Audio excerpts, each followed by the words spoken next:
Direktna linija sa Vladimirom Putinom. Istorijska preskonferencija ruskog lidera održana je u 10 časova u Moskvi, gde je predsjednik Rusije Vladimir Putin odgovarao na ključna pitanja od javnog interesa.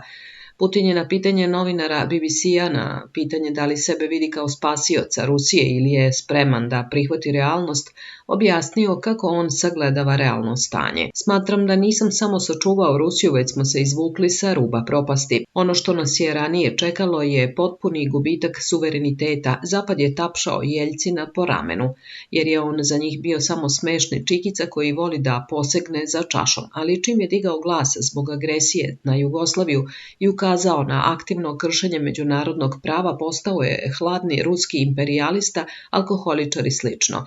Priznajem da smo imali problem sa inflacijom, ali smo četvrti na svetu po kupovnoj moći i za sobom smo ostavili Veliku Britaniju.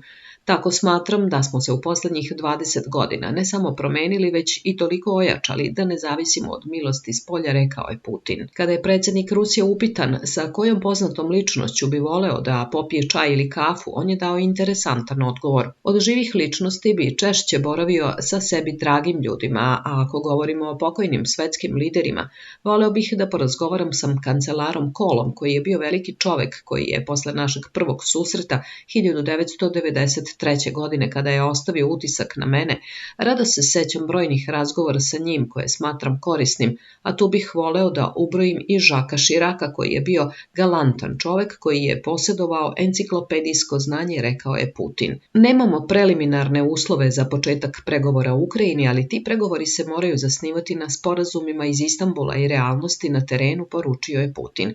Podsjetio je na nelegitimnost šefa kijevskog režima. Ako dođemo do potpisivanja dokumenata, to možemo samo sa onim ko je legitiman, a to je Rade i predsjednik Rade.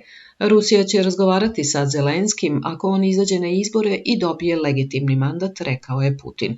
Sve sam rekao u obraćanju u maju, nema smisla ponavljati se, dodao je on.